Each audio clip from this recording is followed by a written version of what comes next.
anyone who loves what they do, they're going to excel, they're going to learn, they're going to try to do everything they can. When everyone else grow and make themselves grow, being a great teammate is everything, because people are going to see who you are behind the scenes, so in front of the scenes, so just be yourself. You have to be gentle, be honest, true, but you got to deliver it in a way that, they can receive it. I try to explain them, everyone has different personalities, but I explain it to them as like, you're genetically different. They defeat themselves before they even try. Anytime you challenge them to do anything different, to make them better, it's going to help them make them better, but they don't see that yet. And they quickly defeat themselves with, I can't do that. And that upsets me. I was like, how can you say something's not going to work unless you try? You have to make mistakes to grow. You have to try. If you're making mistakes, you're trying something. You're making an effort. So put in the effort. That's the biggest key when you come to train at the Chatham Club, especially with me, is effort. It's probably like that here too. You have somebody put in the effort, you're going to get the results. Yeah, you and I, the way we grew up, we don't have social media, but we still get flame and make fun up no matter what. But at the end of the day, it's all about like, A, what are you doing it for? And B, so what? People are always going to make fun of you. This is one of the reasons why I believe I injured myself.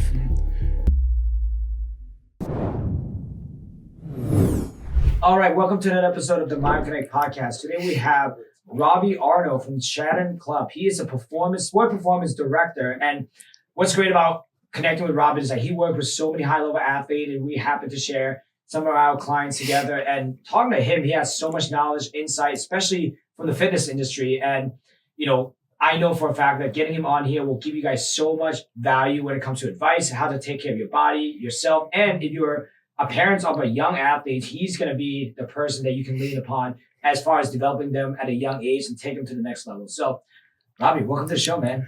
My man, thank you for having me. I'm honored.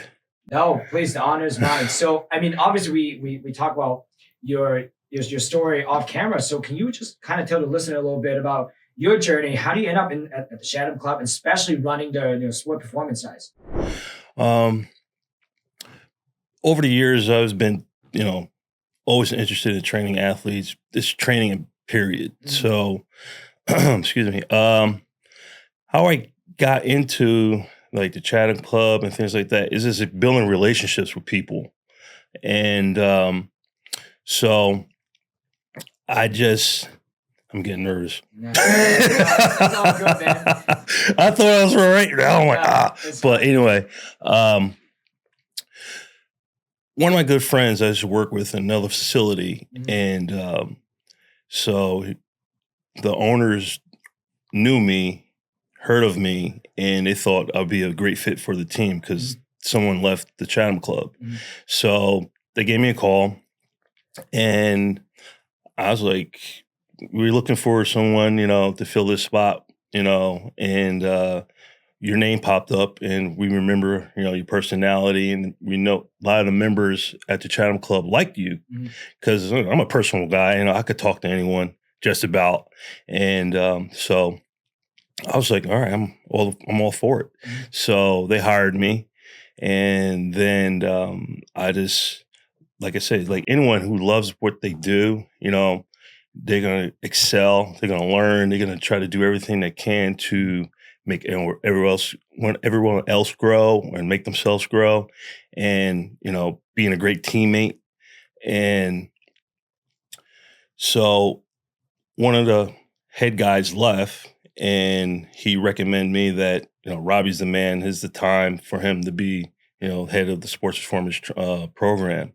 So, and I filled in the spot, and they love it. And the reason why they love it, because, like I said, being a team player, being having right relationships with people and their employees, you're gonna hear me over the time, like, being a teammate, because I just play football, baseball, things like that, and just like being a great teammate is everything, because people are going to see who you are behind the scenes, so in front of the scenes, so just be yourself. But I always loved training and always been into training ever since I was about 13 years old. and I was a skinny kid. I don't know if I'm off topic or anything like that, but No. I mean, Yeah, I was going to ask you, like, how you got into it. how I was a skinny kid, and genetically, because if you could tell, looking at my ankles, wrists, and things like that.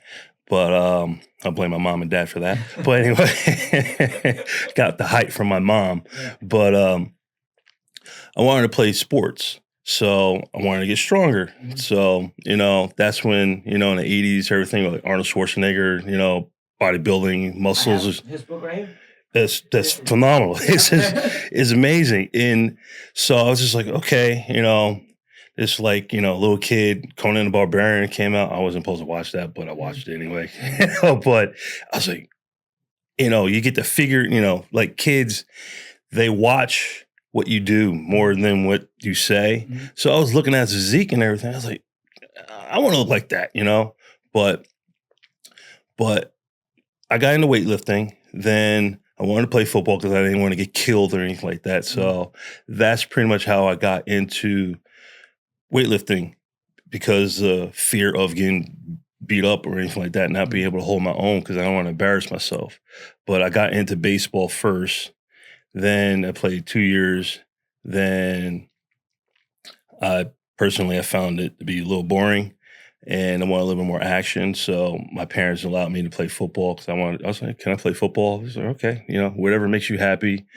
And it's like, you make the decision to do something, don't quit, follow it all the way through. So the first year, played football, Pee Wee football, and it was rough. I was like, whoa. I was like, some hard hitting going on here, because I never, I played street tag and stuff like that, but I was like, wow, organized football, hitting and stuff like that. At first, I didn't like it. So the second year, I sat the bench. I didn't like it. So the second year, I made up my mind. I was like, I'm going to hit everything that I see. Forget it. Then next thing I know, I was an all-star that year. Then it went on. And so I'm telling you this story to say this. When I got into high school, I was seeing results. I was starting to get bigger. Then I started training my teammates. Even though our coach at that time, we was on a Penn State Nittany Lion strength training program back in the late 80s. And then when he left, so we was like pretty much freelancing till we got another head coach. So all the magazines I was reading, like Arnold Schwarzenegger and things like that, I was like, hey guys, try this out. And they started liking it. So I was just like, they started to see results. Then I didn't even think about, I was like, I was going to be a trainer or anything like that. I was just like, we're getting a nice pump, we're looking good. So, I'm like, hey, so I was like, who knew? So then I went off to college. I went to Peru State College in Nebraska, an NAIA Division II school. Played football out there for 4 years.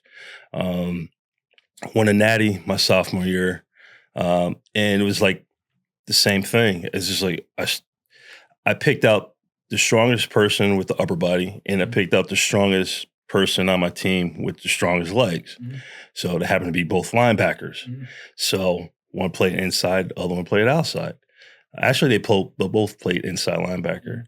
So the one, my friend Leo, he helped me develop massive strength in my upper body. And my friend Steve Gaines, he helped my legs, because everybody used to pick on me. My legs are still standing. So I was like, but I was fast. I was like, all right, so I'm trying to please everybody because they pissing me off.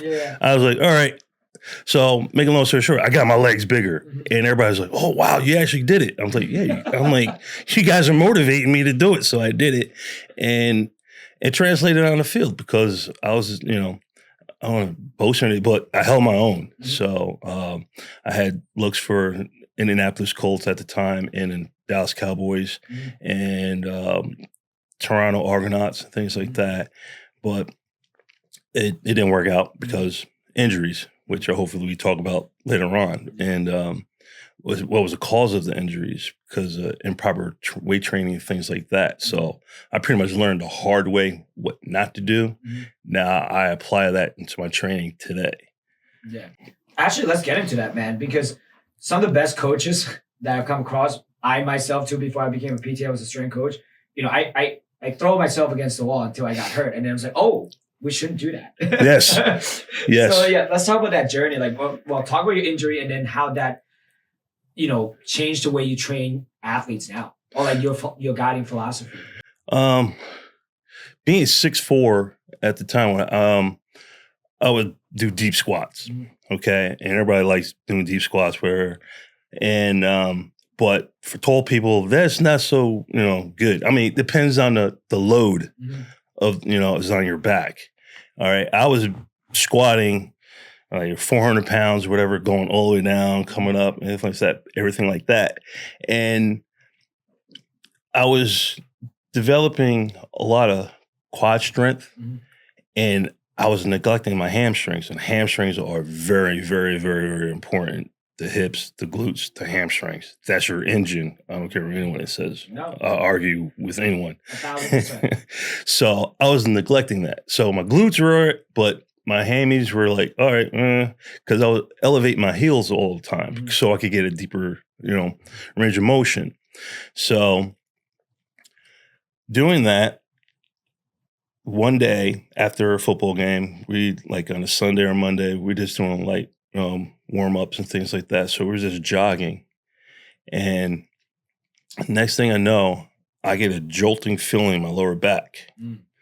And it dropped me to my knees. I had back spasms for a week. Wow. And I didn't know what was going on.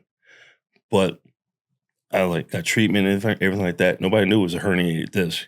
So I healed up, then played, the rest of 2 years, 4 years, whatever. They didn't think of it because I didn't have another episode until I did another exercise later on, good mornings, and still learning how to lift properly and things like that because you never stop learning. And I did a heavy load, which that's what really you're supposed to do on a heavy load on good mornings, but young and numb. And that finished it off, and that's when I had MRIs done and things like that. It's like, oh, you have a herniated disc. So that exercise pretty much got me to the point of like, okay, a lot of things I was doing was not beneficial for what, health-wise and obviously performance-wise too, because I just have to wear sleeves to warm up my hamstrings. I have to put like Tiger Balm on because my hamstrings weren't weak. It's just like they say quad dominant, but I just have weak hamstrings. Yeah. It's like, and so now that I know, it's like now I translate that to weight training now with the athletes that I train. It's like the first thing I meet with a parent and an athlete or a student, whatever, it's like, all right, do a little eval. Could tell right away by doing a squat, shifting of the hips or anything like that. But any movements, but a lot of times with younger athletes or people in general, their hips, glutes, hamstrings are not developed, not been trained properly. And so that's how I got into training, and that's how my philosophy, my injuries, having weak hips on myself, having weak hips, hamstrings, and things like that. So it's just like, all right, I work on those myself. So work on the things that are weak on your body, target that first, then go on to the other lifts. Yeah. Like for instance, for myself, reverse hyper, a lot of hamstring curls, different variations. Then I'll go on to do a little light. Now me, I'm 54. I'll do a light sumo deadlift, things like that. But with the athletes, I do pretty much the same thing. Yeah. So, dude, it's funny you mention that because back in the day, like early days, I love Arnold. First time watching Pumping Iron, you're like, I didn't even know you can achieve that kind of physique. You're like, he has like 28 waist and he's just ginormous. And that's like everyone, that's how I got into lifting as well, right? And then you just realize as you get older, it's like not all of those exercises are good for athletic movements. Absolutely. Right? They're great for aesthetic reason. Yes. And I think being able to differentiate, that's why education is important, right? You and I talk about this, how we educate our athletes. It's like there's a time and a place to do certain exercise, and there's a certain season for it, right? Yes. again, when let's say we have any O-line that we work with, like, dude, you're not going to be shredded. Yeah, absolutely. That's not what the sport is requiring you to do. Like, you can do that after your career. Yes. Right. And then we're always talking about, like, like even for girl working with, like, female athlete, there's a certain look that they want to achieve based on what society dictate is, great looking, right? Yeah. But there's certain sport that you actually need more muscle mass to produce more force. Absolutely. Right. And I think being able to combat that of what is out there and what is actually true, how do you go ahead and educate the parents and the athlete that listen to this? Excuse me. Because a lot of the girls, whatever, a lot of my female athletes, I have a few that'll come up to me and be open and talk to me and be comfortable. That's why it's real important to build a relationship with your athletes and a rapport with the parents, because the parents are trusting you with their kid, and they go back home and they tell, I had a great session with Robbie, blah, blah, blah, blah. And the parents hear this and it's like, okay, we got the right person. And now let's see the results. So now they see the results on the field, they're moving quicker, they're more confident. And then now you get to build a relationship with the parents. Like, okay, my kid really enjoys training with Robbie or whatever trainer. So that's how you build relationships. But now the physiques and things like that, you have to be gentle, be honest, true, but you got to deliver it in a way that, they can receive it and not, resent you or anything like that. And, but I try to explain them, everyone has different personalities, but I explain it to them as like, you're genetically different, but the thing is like, all right, what are you eating? All right, why you're not satisfied, whatever, what are you eating, or what are you not doing, or what are you doing to have your physique look like this, or anything like that? Because the training, that's set because we're focused on their goal, stronger, faster, not bigger. I'm like, you get bigger because if you're getting bigger, speaking as a male or female, you're doing something at home that you're supposed to be doing because you're not eating correctly. You're not, I know it's hard. You're a teenager. You want to hang out with your buddies, your friends. You go out here to go to this restaurant, whatever, blah, blah, blah, social status. But I just basically try to keep it simple with them. The ones that listen, those are the ones that make the changes. I have one girl, she gluten-free. And her physique is phenomenal because she's determined. She's like, I'm not eating that stuff. And she's pretty much like the poster child of, she's muscular, but she's fast. She's a sweetheart. And I love training her because she trusts me because I've been a trainer for 3.5 years now. And she changed it. We've talked about foods and things like that, but I'm not certified in nutrition or anything like that, so I don't really get in depth because I'm like, they may eat something or I want to get in trouble. But I just say something that, makes common sense to them. But she made the change of getting rid of gluten and not eating so much sugar, and her body just transformed. And a lot of girls look at her like, wow. I'm like, what are you doing? Whatever. And she tells them what she does. So she's being a spokesperson for females that want to look like her. Yeah. And the thing is like, she's doing the training. Now you got to do the training at home. You got to eat the right things.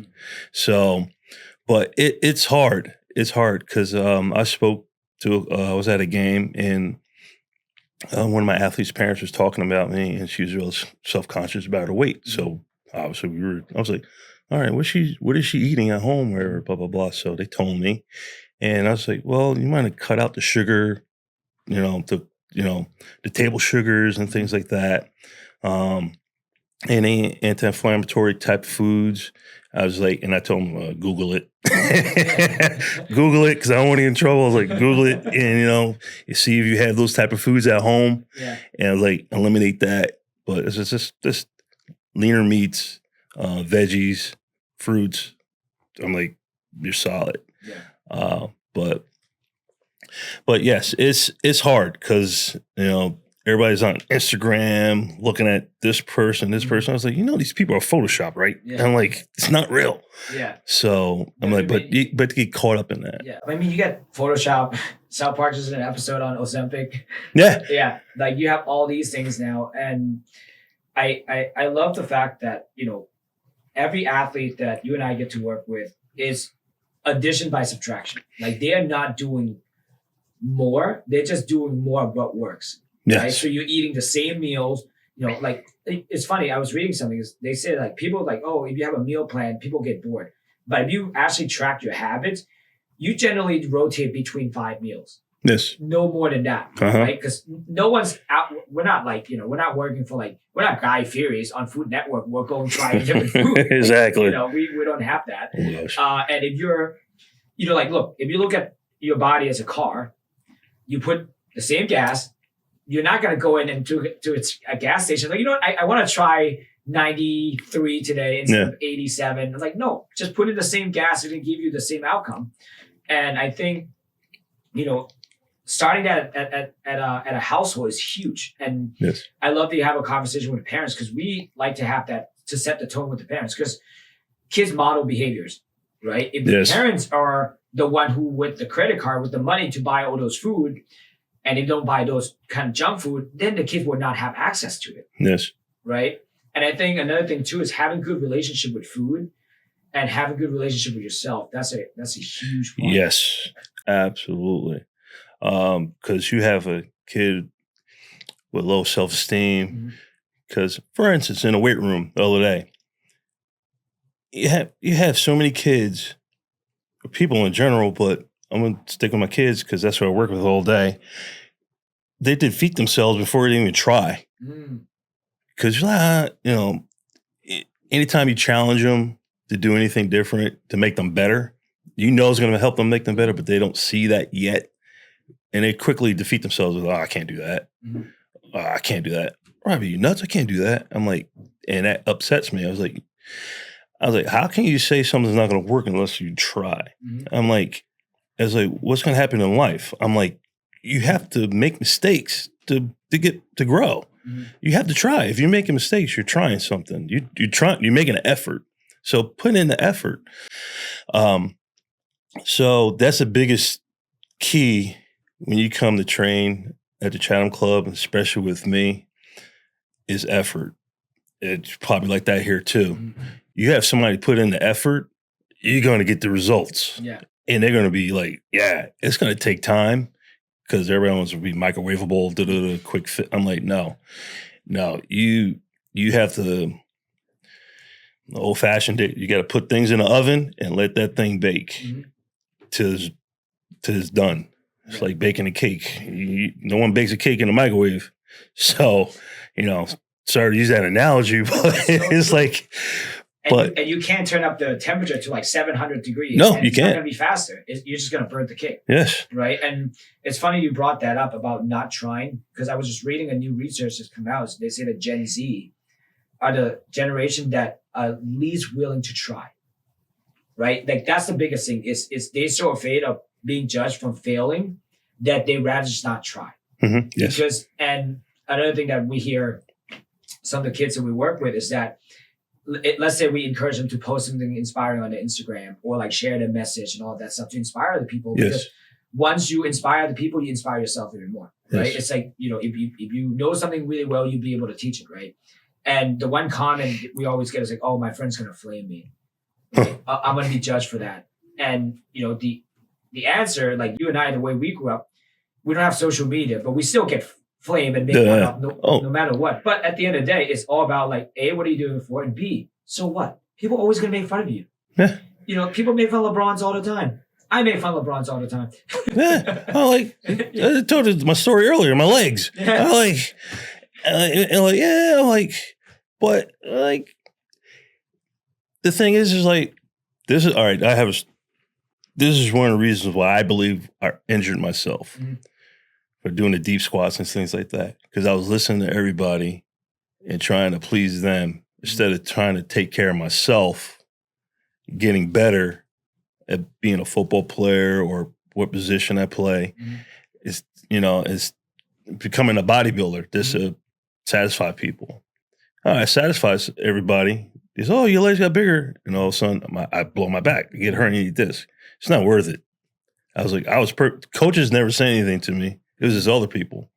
Coaches were fine with what I was doing on the field. They didn't say anything about my legs. It was just like, just get in the weight room and just perform. Go to class and perform. Yeah. So it's just like, that's another way of social media. You just verbally being criticized for what God gave you. It's just like, it's amazing. It took a while for me to understand. I was like, man, what the, so it's just like, sometimes, he was like, well, what happened? I had a parent, hopefully I'm not getting off subject. I had a parent, he used to play football at Columbia, offensive lineman, and he looked at my frame. He was like, you played outside linebacker, didn't you? He's like, yeah. He's like, I could look at your legs. I'm like, thanks, man. I'm like, thanks, man. I was like, you're a lot bigger before. I was like, I tell people, I was like, well, I did squat 660 pounds, but they don't see that time. But I'm like, I'm so proud of that. I did 660 pounds. But at what cost is it worth it? So, but back to the ladies, but the kids with social media, for instance, I have 2 7th graders. And talking about the effort level. One girl, I thought she was going to, be like, oh, all right, I'm going to have to really motivate her to work, whatever. The other girl was like, she's fine. It's amazing. As you work with them, it's flipped. The other one is like, she's athletic, but she don't want to put in work. The other girl, she's determined. I tell her something and she doesn't get it right. She gets that look in her face and she's determined to learn it and do it. And I love her because before I was like, prejudging, shouldn't do that, but I did, human. And I love her. And the one I thought was going to be, she is good, but her motivation, her ethic of putting in the work is really not there like the other girl. So I was like, she's like, I really have to do this. I'm like, all right, modify it, do this. I was like, but sooner or later, you're going to be doing this because I explain why and the purpose of doing this exercise. So it's amazing how, everything is changing, but putting in the time and effort. It's like, it's the same thing every year with a lot of athletes. You get the talented athletes. You think people will learn from other athletes or people's mistakes. Like you have this superstar athlete didn't put in the work and they fall off the face of the earth. You think they're like, all right, I don't want to be like that. But it's amazing how. It's so crazy, man. People just have this notion that it could not happen to them. And some of the pro guys that we work with, we always talk about like how many wide receiver needs to get arrested by driving fast before people stop driving fast, right? It's just that notion like, oh, it couldn't happen to me, right? And I think that's what's disappointing because there's vast majority of like success story and failure story. And those success story has so many failure within them that you can just fast track. Like I like to learn the fast way and make the least mistake as possible. I always have this analogy in my head where, and then, we talk about how I moved from Thailand, I grew up in New York, but I feel like life is hard enough where it's hard to the point where it's almost like you're getting jumped by like 4 guys wearing Timbs. I was like, I just want to get jumped by 2 guys wearing regular sneakers. Hey, yeah. There's a reason why they're wearing Timbs. And you know what's going to happen when they stomp you. Exactly. But one thing, what I love about when we have athletes coming from you guys is the environment that you created over there is something unique and special, because that's what everyone talks about. Like Robbie is so uplifting, and the vibe and everything else. Like in the clinic, we like to have the same thing where like it's an environment that is motivating and driven and is inspiring to people who are on the same path, Yes. but might be at a different point in their life. So how do you go ahead and curate that for the young athletes, so that way they have someone to model after that's not just you? Like I said, I think it's a God gift. Because I love people. I mean, first of all, I love God, so it's like the relationship right there. So how he flows through me to love others and treat them. I'm not perfect, but I understand the culture, because playing football, being around sports, I've seen good teammates and bad teammates. I've seen good environments and bad environments. I want to make an environment. Well, I have made an environment to have fun, socialize, make friends, help each other. And I want to help young athletes or people in general who wants to train with me or just be around me to get better, and knowing and allow them to be comfortable in who they are. So that's because I don't want, a mask on or anything like that. So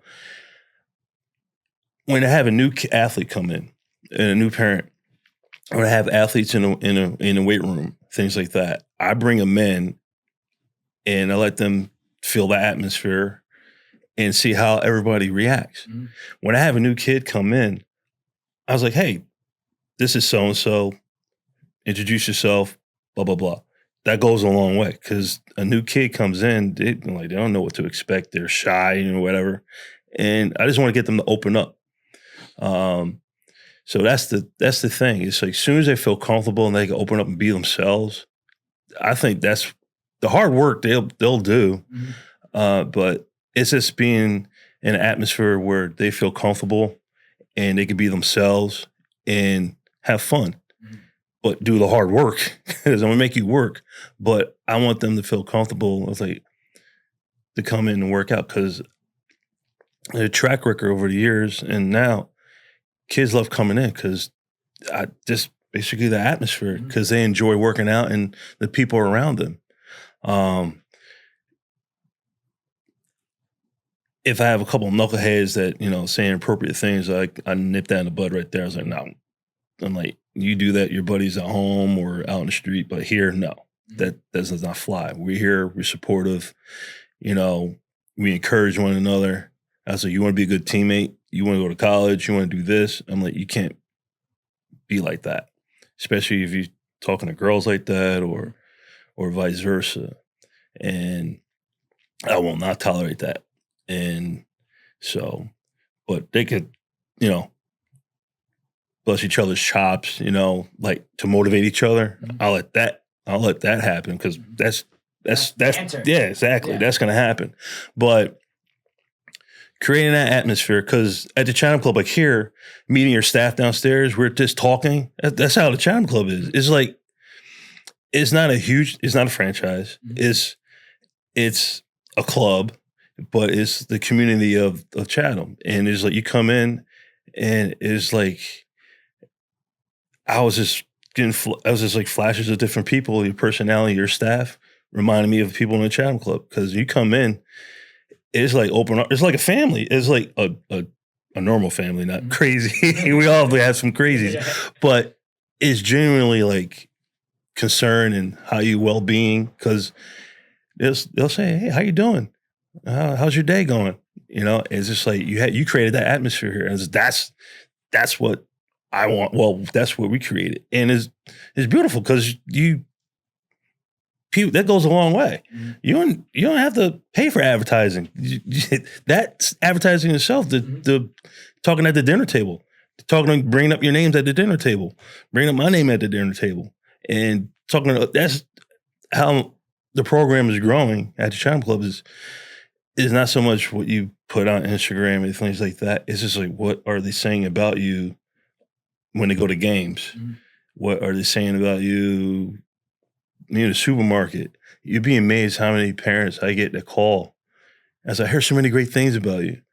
It's creating that atmosphere and also training for results, because that's the bottom line. But you get that mixture of both. That's success right there. Yeah, I love that, man. And a question I want to ask you. So, what can people expect if they want to start working with you? Like, what we want to tell like future athlete that you want to work with? You're gonna get a trainer who cares. You're gonna get a trainer who's continually educating himself. Staff too. I want to leave those guys out because I have a great staff. Work, knowledgeable, and creating a great atmosphere, a friendly atmosphere, going to build a rapport, a relationship, athlete, coach.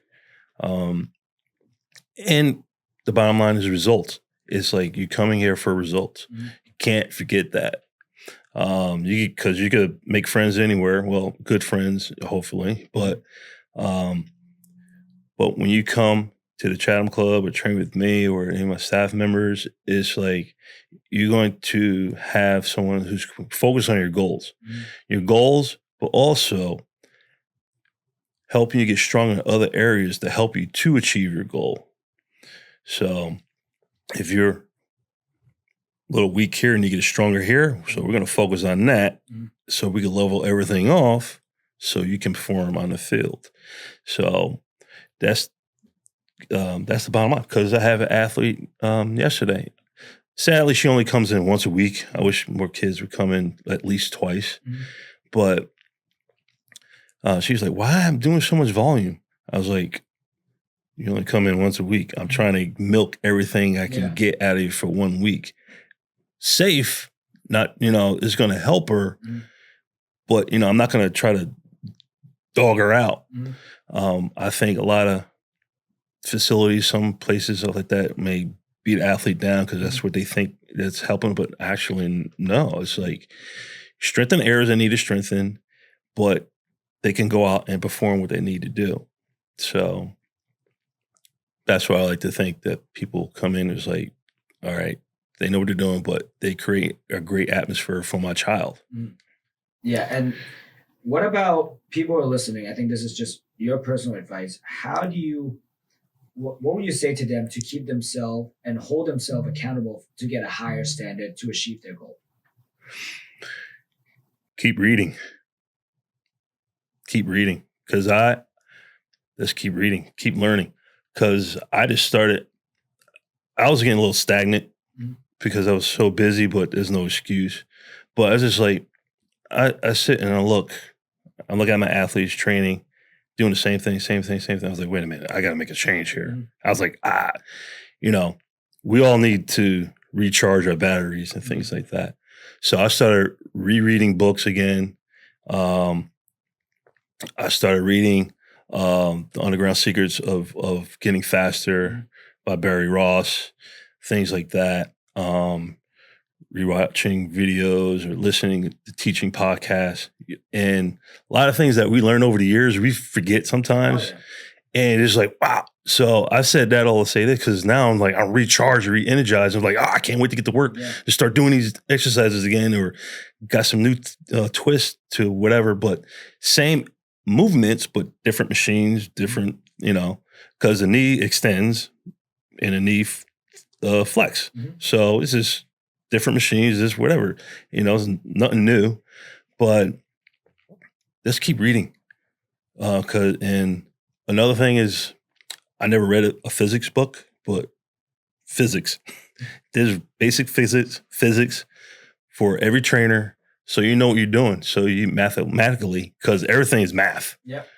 So how much weight, how much percentages, we should be doing different ways each week for certain, if you're doing a dynamic day or max effort day or whatever it may be, it's all math. So read a physics book. Just keep reading over and over and over and over and things like that. But yeah, that's how I'm like re-energized. Just like, man, I can't get to work today. Yeah, I love that, man, because we have a saying here, like we have that white belt mentality, right? You always just learn. And the more learning you do, you're more closer you are to the truth.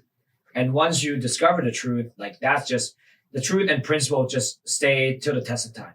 Yes. Right? Every new fancy gimmick fad that you and I see in the fitness trend, it always comes and grow. Yeah. It's always come back to the principle of, progressive loading, deloading, and, like periodization, all of that stuff. Yep. Those things never change. Yes. It's like the 10 commandments of just training. Yes. And by doing that, by rereading and things like that, sadly to say, I unfollow a lot of sports trainers because I was like, it doesn't make any sense when I'm reading because it's like, it's cool. It's like a flashy car and an auto shop, not an auto shop, but a car show or something like that. But is that really going to help a 14-year-old that I'm training or a 15-year-old? I mean, that's cool because I don't have any professional athletes about, but a lot of stuff I want to have a professional athlete do because I want to do things that are going to make sense to get that athlete better to perform and also keep them healthy on the field because you're always injured. Mm-hmm. Probably I'm doing something wrong or they're overtraining or something, but it's like if you're not on the field, you're not having fun. So our job is to keep them on the field. Mm-hmm. And I came across one of your podcasts and you mentioned that. I say that all the time. It's like I say that to parents. I was like, what's the point of doing all this? Your son or daughter is always injured. Mm-hmm. I'm like, they have to get in the weight room and do the right things. I was like, they want to have fun. If they're having fun, that means they're playing. Mm-hmm. So, and they're doing a good job at it. If they're frustrated, things like that, I'm like, I don't know, but I just know the key of kids having fun, successful, and our, coaches in our field or therapists in our field is basically making sure keeping them kids safe and doing the proper things that going to help them perform on the field. Not all the fancy gimmicks, because just like I said, just keep it simple. I just keep it simple. It's like my clientele is the youngest 12 maybe, and the highest clientele is maybe 21. After they graduate college, that's it. So my mentor back in the day when I first started, he's like, Robbie, is like, athletes are like Ferraris. They only can perform for a short period of time. And so once you have them, you do the best you can to get the most out of them. Because once they graduate college, whatever, that's it. Mm-hmm. So that's what I do. I was like, when I had that 4-year window or 5, or if I'm fortunate enough to get a kid 12 and he graduate college and I have that long a time with him or her, I'm like, and no injuries. I'm great. And they're grateful because they come back and visit. Yeah. That's awesome. I was like, all right, I did something right, So hopefully that answered your question. It's great, man. It's a blessing to be able to do what we do, right? I mean, again, like you said, that we're just, creating impact and then just, trying to live the world better than the way we found it. Yes. And just through training, through the craft we get to do. Robbie, thank you so much, man. And where can people find you? You can find me at 448 Boulevard in Chatham. You got to have your head on a swivel because this is like hitting gym, like getting here. I'm like, oh, there it is. And I was like, I got to remember Dunkin' Donuts. So, but we're located in Chatham. You could go on our website, chathamclub.com. And we have, what's cool is, you should probably have it here too. We have a biography of every trainer, their background, how many years they've been training, things like that. And you could actually select a trainer because you have your profile. We have our profile pic and all the background, where we went to school, the certifications and things like that, testimonies. And we have an inquiry form. I can never say that word. We have a form at the bottom you can fill out, and for your son or daughter, and it gets to me in my email, and I call ASAP the parents and get them in. But it was an honor being here, and thank you so much, man. And this is fun. You're doing a good job. You're doing great things, man. Because, I remember I told you about Rodney, a real friend of mine. I just trained him and things like that when he was in high school, and I saw him working with you, and I saw the progress. I'm like, wait a minute, and I was like, my other client, she had an issue with her knee and things like that. I was like, you want to go over here and try, this facility out because my buddy's there, and it's like he's running already, and I'm like. Because a lot of other facilities, physical therapists and things like that, they, it's like a cow factory. It's just like move it along, move it along, move it along. But here, you guys, I'm looking, I'm like a kid. You watch what you do, more what you say.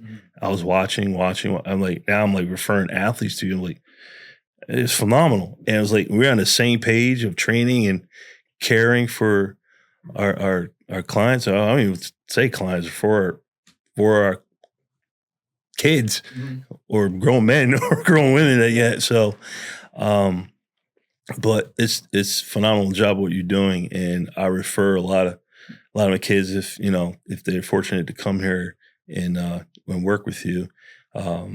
Hopefully, I do enough good training, don't have to come here, but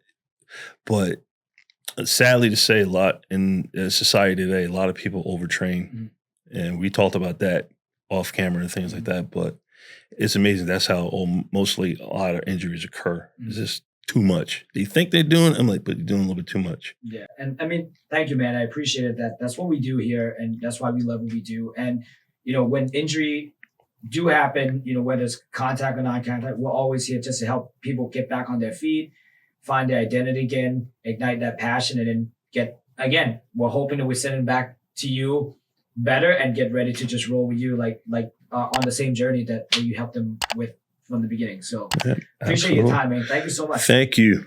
You got a wonderful staff here. Love it.